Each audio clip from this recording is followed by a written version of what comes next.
Olá, Aline. A gente vai apresentar agora, então, os resultados que a gente teve da nossa pesquisa, né, que foi desenvolvida ao longo do semestre, para a disciplina de mudanças climáticas. E aí, essa pesquisa trata, né, da emissão de gases de efeito estufa por plantações de soja no Brasil.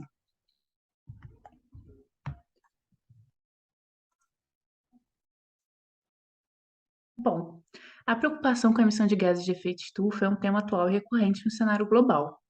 Tanto que o painel intergovernamental sobre mudanças climáticas, né, que é o IPCC, ele relata que na última década o mundo teve maior crescimento de emissões de gases de efeito estufa em relação às décadas anteriores. Então, em abril desse ano, 2022, o IPCC divulgou um relatório, né, que é relativo a mitigações, e aí nesse relatório ele sugere que haja descontinuidade da queima de combustíveis fósseis ou a compensação de emissões de gases de efeito estufa como uma forma de minimizar o aumento da temperatura média do planeta. E aí, nesse mesmo relatório, ele destaca o uso de terra no Brasil com um potencial de redução nas emissões, né? Principalmente através da agropecuária e do desmatamento, através do investimento em tecnologia. E aí, nesse contexto, o Brasil é um dos grandes produtores mundiais de commodities agrícolas, como a soja, e aí, trazendo alguns dados, né, da última safra, que é a safra de 2021-2022, a produção do Brasil foi maior que 124 mil toneladas em mais de 40.900 hectares semeados. E só de exportação, o Brasil teve mais de 75 mil toneladas, de acordo com o CONAB, né, que é a Companhia Nacional de Abastecimento. Um comparativo em relação aos Estados Unidos, que foi por muitos anos um dos maiores produtores de soja do mundo, eles produziram pouco mais de 120 mil toneladas de soja nessa safra de 2021-2022 e exportaram mais de 59 mil toneladas nesse mesmo período. Então, isso significa que na última safra o Brasil foi simultaneamente o maior produtor e exportador de soja no mundo. E um adendo, né, um destaque, é que a produtividade teve uma queda entre a safra anterior de 2020 e 2021 e a safra de 2021-2022, certo? E essa produtividade brasileira, ela fica abaixo da produtividade dos Estados Unidos, embora os números absolutos sejam maiores. Outra realidade do país é a expansão dessas plantações de soja. Então, essa safra de 2021 e 2022 teve um aumento de área plantada, né, que foi um aumento de 4,5%, e a produção caiu cerca de 10,2%. E aí, essa queda foi principalmente devido à drástica redução das precipitações na região sul e Rio Grande do Sul. E aí a gente pode relacionar essa redução ao fenômeno Laninha, que ele ocorreu, né, em 2021 e é possível estabelecer relações entre a incidência de Laninha e mudanças climáticas globais, né, de acordo com a Organização Meteorológica Mundial. Então, nesse trabalho, a gente procurou questionar o potencial de contribuição das plantações de soja para as emissões de gases de efeito estufa. E aí, um raciocínio, né, que a gente tem é que, se por um lado o crescimento das plantas pode coletar o carbono atmosférico, por outro, o desenvolvimento das áreas de plantio em regiões de floresta, através do desmatamento, ele pode prejudicar a dinâmica de gases na região e também o maquinário de colheita, processamento, né, e transporte também pode aumentar essas emissões de gases de efeito estufa, principalmente através de combustíveis fósseis. Então, nesse trabalho, a gente vai buscar conhecer, sintetizar e avaliar os estudos existentes relativos ao impacto das plantações de soja no Brasil nas emissões de gases de efeito estufa. Falando um pouco agora sobre metodologia, nas apresentações anteriores a gente já desenvolveu, né, um pouco sobre como que a gente trabalhou, mas a gente se propôs a fazer uma revisão bibliográfica sistemática, então a gente seguiu esse passo a passo, né, através do periódico CAPES, a gente teve 204 resultados, fizemos uma pré-leitura e categorizamos em temas, e aí a partir desses temas a gente excluiu alguns artigos, selecionou outros, obtendo 15 resultados, e a gente fez desses 15 uma leitura leitura detalhada e excluía os artigos que não tinham quantificação de CO2 equivalente emitido pela lavoura de soja. E aí, por final, a gente obteve 6 resultados. E aí, uma ressalva é que desses 6 resultados, a gente desenvolveu, né? Na verdade, a gente desenvolveu 6 resultados e aí teria mais um artigo que a gente não conseguiu acessar. Esses valores mudaram um pouco em relação às apresentações anteriores, porque a gente refez, né, essa análise e chegou a esses valores.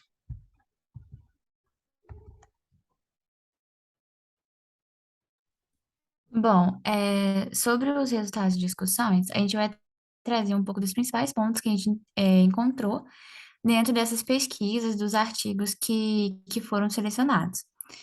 A soja ela é uma das culturas mais cultivadas no mundo, e principalmente devido ao alto teor de proteína, porque ela desempenha um papel importante na alimentação animal, e também na nutrição humana. E além disso, essa cultura ela é um componente-chave em muitos processos industriais, como a fabricação de ração animal, de outros alimentos, biodiesel, bioplástico, e também lubrificantes. E, por sua vez, que contribuem para a emissão de gases de efeito estufa. As atividades agrícolas, elas estão intrinsecamente relacionadas às emissões de gases de efeito estufa, e com a produção de alimentos, obviamente, ela deve ser aumentada para poder acompanhar o crescimento da população global.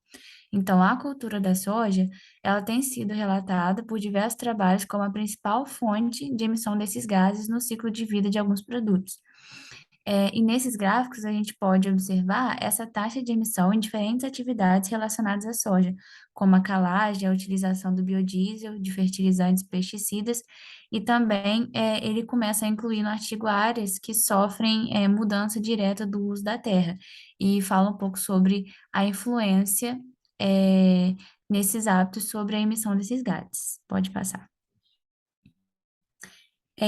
Já nesse gráfico de outro artigo, a gente pode observar que a comparação entre a emissão de gases do efeito estufa com as diferentes etapas do cultivo da soja.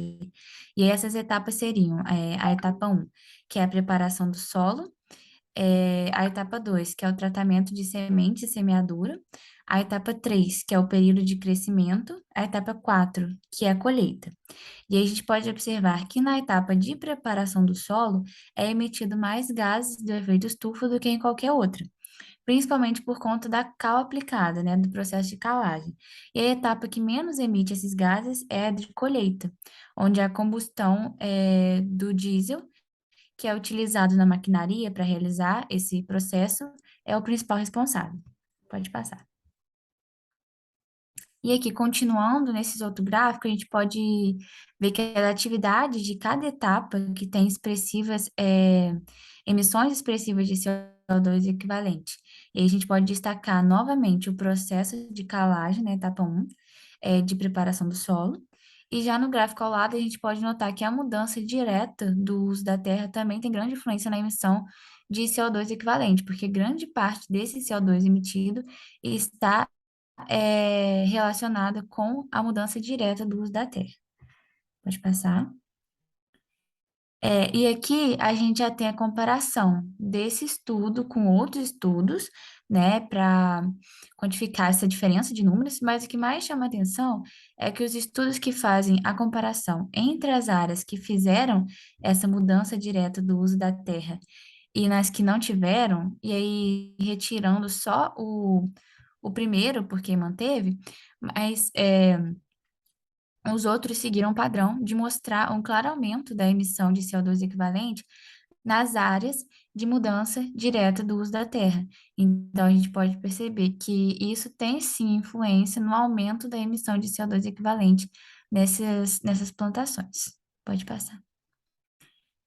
E já nesse outro artigo, ele ilustra bem a origem das emissões desses gases de efeito estufa nas diferentes etapas do cultivo da soja.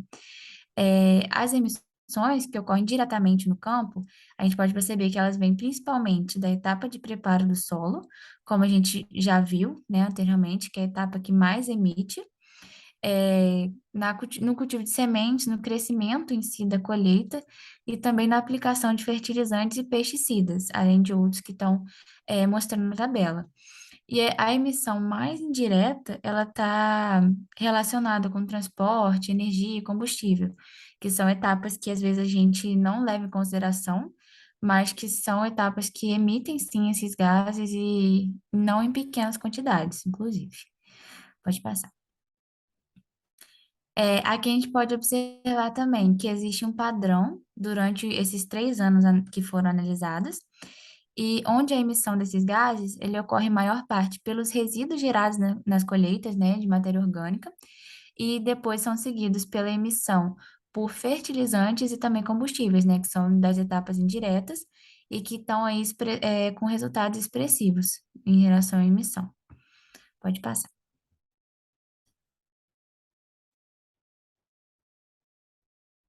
E aí, nessa tabela, ela traz a quantidade de CO2 equivalente gerada em diferentes atividades, né? Aí a gente pode citar, por exemplo, que para 100 quilos de ração de frango produzida a partir da soja, é gerado entre 513 e 751 quilos de CO2 equivalente. Também, para 1 litro de biodiesel, gera em torno de 900 gramas de CO2 equivalente. E 1.000 quilos de soja produzida gera entre 510 e 959 quilos de CO2 equivalente. O que, assim, é uma quantidade grande de soja, mas também é um valor bem expressivo, porque a gente sabe que a soja ela é produzida em larga escala. Então, esse é um valor que dá para a gente interpretar nessa quantidade. Pode passar. E a maior parte das áreas de soja no Brasil, elas são cultivadas no sistema de plantio direto, com uma produção de segunda safra, que é conhecida como safrinha. E com essa estratégia de cultivo, os produtores eles podem aproveitar uma longa estação de cultivo tropical para produzir 2 safras em um único ano. Também é de conhecimento que fazendas com maiores áreas de cultivo e maior intensidade também desse cultivo, elas geralmente têm maiores emissões de gases de efeito estufa, né? Principalmente devido ao maior uso de diesel, cal e de fertilizantes, justamente para ter essa produção em larga escala.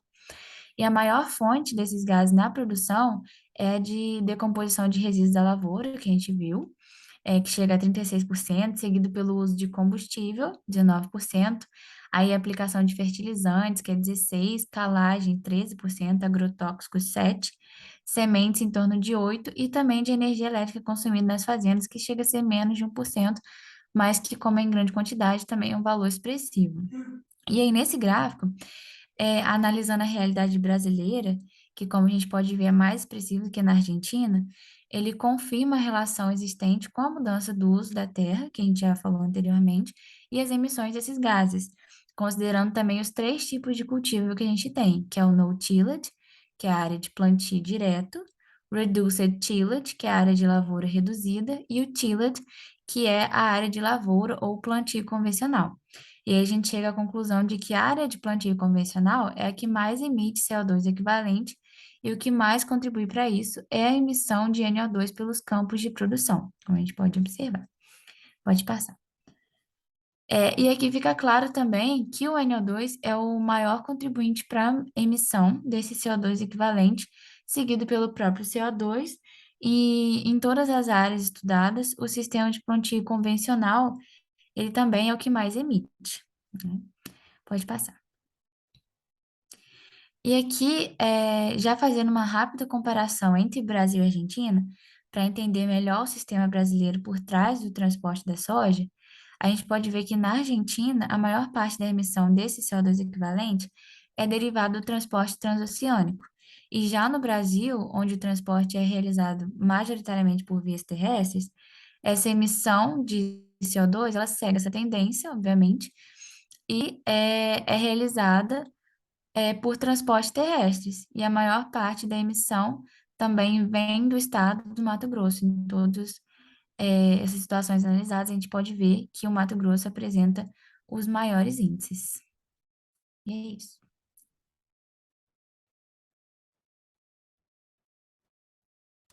Conforme foi falado pela Isabela anteriormente, eu vou estar dando continuidade aos resultados de discussão.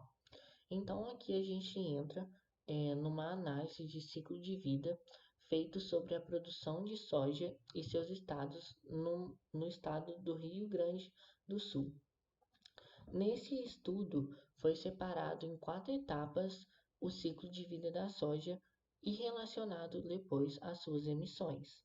Então a gente tem que temos o ciclo de vida da soja tem 4 etapas, desde a preparação do solo, o tratamento da semente e o plantio, o, o tempo de crescimento e a etapa de colheita. A etapa de preparação do solo, nós temos o uso de herbicidas, inseticidas e a aplicação de fertilizante. Nas etapas de tratamento da semente e plantio, nós temos o uso também de inseticidas, fungicidas, a inoculação dessa semente e o uso de fertilizante. Na etapa 3, que é o tempo de crescimento, nós temos então o uso de herbicidas, inseticidas e fungicidas ao longo do crescimento dessa planta. Na etapa então de colheita, nós temos o que eles chamam de combinação da colheita e a saída então dessa soja para o mercado. Continuando nesse estudo, nós temos que ele aborda as emissões de carbono, né, relacionadas à mudança do uso da terra para o plantio de soja com o cultivo no-tillage. Então, ele considera 4 cenários também. Um cenário de um manejamento inadequado, um cenário de pastagem com uma degradação moderada e um cenário de pastagem com uma degradação severa. E o último cenário, que é o cenário de uma floresta, uma plantação de floresta, né? Uma floresta. Então, o que a gente vê é que há uma maior emissão proveniente, né, do cenário de floresta, da mudança do uso do solo para florestas, que é de 8,068 toneladas de CO2 equivalente por hectare, seguido do cenário de um manejamento inadequado da pastagem, que é 1,03 toneladas de CO2 equivalentes por hectare. E os outros que seriam menos impactantes, né, as emissões, seriam os cenários onde já ocorreu alguma degradação no solo ali e se foi plantar soja pelo cultivo no-tillage. Seguindo, então, esses dados, o estudo fez um levantamento de emissões diretas e indiretas de N2O através da mudança do uso do solo, né? Então, a gente obteve também que os mesmos resultados que a máxima, né, proveniente da emissão de N2O vem da etapa de mudança do uso do solo de florestas e a mínima vem da, da, é, com uma degradação severa, entendeu? Que são ali resultados expressivos, né? Porque foi o que foi encontrado em outros artigos também, né? E que converge com o que a gente vem discutindo. Nesse outro estudo, foi feita análise da eficiência energética e das emissões de gases de efeito estufa de uma fazenda com cultivação orgânica de soja. Nesse estudo, a gente percebe que a quantidade de CO2 equivalente emitido por hectare por ano é bem menor do que outros estudos, por se tratar de soja orgânica, mas há uma compensação, né, que e nesse estudo aborda os tratores, o maquinário que envolve a soja. Então, é contabilizado isso e a gente vê que eles têm uma porcentagem importante nas emissões atmosféricas proveniente do cultivo de soja. Então, foi um fator muito importante para as nossas análises. Nesse outro estudo, foi feito o cálculo das emissões de CO2 provenientes da mudança do uso da terra para a produção de soja no estado do Rio Grande do Sul. Então, foram vistos 3 cenários.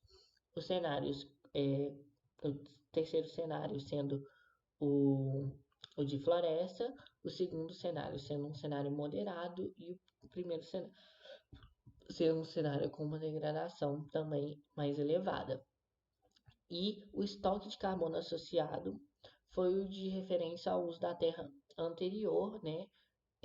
Então, por isso que a gente tem essa curva, né? Porque havia um estoque já de carbono e há crescente desse estoque, né? Quando a gente vê a mudança do uso da terra. Então, a gente percebe que quando a gente entra no cenário ali de floresta, o estoque de carbono ele cresce disparadamente. Então, a gente vê que a gente tem emissões, né, de toneladas de CO2 equivalente quase que dobram para ter o cultivo de soja, que eu acredito que seja um fator muito importante. Para então, chegando numa das nossas últimas análises, a gente fez uma comparação entre alguns artigos que quantificaram essas emissões de CO2 e a gente consegue observar, né, que houve, né, divisões em alguns dos artigos, né, que proporcionaram convergência dos estudos, que foi muito bom para a gente nortear aquilo que a gente estava pensando. Então, a gente comparou e a gente percebeu que nos artigos que quantificaram por tonelada por ano, a gente teve uma variação de uma emissão de 0,03 toneladas de CO2 equivalente por hectare ano até uma de 8,068 toneladas de CO2 por hectare ano. Então, é uma variação muito grande no próprio estado do Rio Grande do Sul. Então a gente consegue identificar que por conta de diferentes tipos de manejo e diferentes formas de se quantificar e essas emissões, a gente tem uma variação muito grande dentro do próprio estado. Passando então agora para as considerações finais, queria, queria dizer, né, que a soja é uma das culturas mais cultivadas em todo o mundo, devido ao alto teor de proteína e desempenha um papel importante na alimentação animal e na nutrição humana. Além disso, ela é um componente-chave em muitos processos industriais, como fabricação de ração animal, alimentos, biodiesel, bioplástico e lubrificantes. Então, a gente ressalva que é muito importante ter esses estudos, né, relacionados a emissões de gases de efeito de estufa devido à mudança do uso da terra, por conta que há uma crescente expansão do cultivo de soja no Brasil, né, para atender tanto o mercado interno, tanto quanto o mercado externo, pois a soja é um produto com valor agregado para as outras populações, né, muito, muito grande. Então, a gente verifica se há uma grande importância, pois não há ainda muitos estudos, né, nessa área. E a mudança, né, do uso da terra, a MUT, né, ela leva, né, a grandes distúrbios ambientais. Então, ela leva a uma perda, né, da capacidade ali do ambiente de fornecer uma redução da emissão de carbono que antes ele tinha, né? Então, a gente identifica também que fazendas com maiores áreas de cultivo, maior intensidade de cultivo, geralmente têm maiores emissões de gases de efeito estufa devido ao maior uso de diesel, e fertilizantes. As principais fontes de emissão de gás de efeito estufa na produção de soja advém também da decomposição dos resíduos da lavoura, o uso de combustível, a aplicação de fertilizantes, calagem e agrotóxicos, sementes e energia elétrica consumida nas fazendas. E aí a gente traz como não uma solução, mas às vezes um alerta, né, que é melhor ter a adoção de melhores práticas de gestão agrícola, porque essa ferramenta, né, ela ajuda a mitigar os efeitos das mudanças climáticas e a sequestrar o carbono para os solos. E de acordo com estudos de práticas de manejo, né, como preparo de conservação, sistemas integrados de cultivo, rotação de culturas, cobertura morta e pastagem melhorada e sistemas agroflorestais, tem maior potencial de sequestrar carbono, que então ajudaria a reduzir essa quantidade de carbono que é emitida pela mudança do uso da terra. É, então a gente aqui agradece, né, a você, Aline, por esse período e agradece também ao pessoal, os alunos que irão assistir esse vídeo. Muito obrigado e é isso.